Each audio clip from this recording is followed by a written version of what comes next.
NCP এই নির্বাচনে কেমন করবে এ নিয়ে আসলে কি ভাবছে সাধারণ জনগণ তা নিয়ে যুগান্তরের ইউটিউব, ফেসবুক এবং ওয়েবসাইটে পোল দিয়েছিলাম। সেখানে প্রশ্ন রাখা হয় আসন্ন নির্বাচনে এনসিপি 30 আসনের মধ্যে কত আসনে জয় পেতে পারে বলে মনে করছেন আপনারা। জরিপে 17 ঘন্টায় নিজেদের মতামত জানান 1,30,000 সামাজিক যোগাযোগ মাধ্যম ব্যবহারকারী, যেখানে 45% মানুষই মনে করেন এনসিপি 0 থেকে সর্বোচ্চ 10টি আসন পেতে পারে। আর 24% মানুষের ধারণা সর্বোচ্চ 20টি আসন দখলে রাখতে পারেন এই তরুণরা। এছাড়া 19% অংশগ্রহণকারীর মতে সমঝোতায় 30টি আসনেই প্রভাব বিস্তার করবে এনসিপি। তবে 11% মানুষ কোনো মন্তব্য করতেই রাজি হয়নি। এ তো গেল ইউটিউবের জরিপ। এবার জেনে আসতে চাই সাধারণ ভোটাররা এই দলটি নিয়ে কি বলছেন। ভোটাভুটির মাধ্যমে তাদেরকে যে পার হওয়াটা বা তাদের যে আসনটা পাওয়াটা, এটা আমি বিশেষ একটা মনে করি না যে কঠিন হবে, যদি গণ অভ্যুত্থানের কথা মানুষের মনে থাকে। তো আমি মনে করি ইনশাল্লাহ তারা পাস হবে।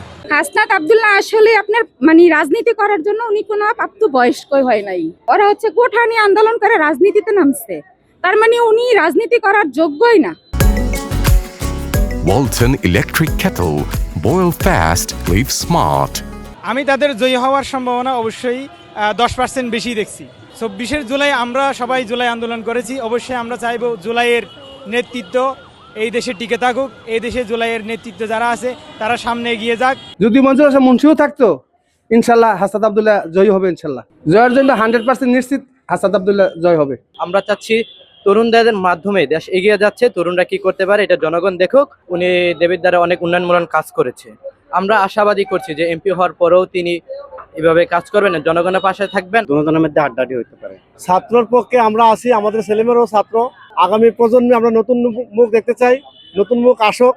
মঞ্জু স্যারের নমিনেশন যদি বৈধ ঘোষণা করা হয় তাহলে কিন্তু ভোটের মাঠটা একটু জমজমাট হবে।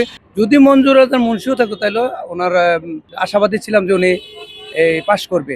একজন তরুণ প্রজন্ম, আরেকজন অভিজ্ঞ রাজনীতিবিদ, দুই বয়সের সন্ধিক্ষণে দুইভাবে আমাদেরকে সেবা দিতে পারেন বলে আমরা আশা করি। এত বড় বিজয় যারা নিয়ে আসছে, তারা এই সামনের যে পরিবর্তনগুলো তার জন্য প্রতিনিধিত্ব করার যে মানসিকতা সেটা তাদের আছে।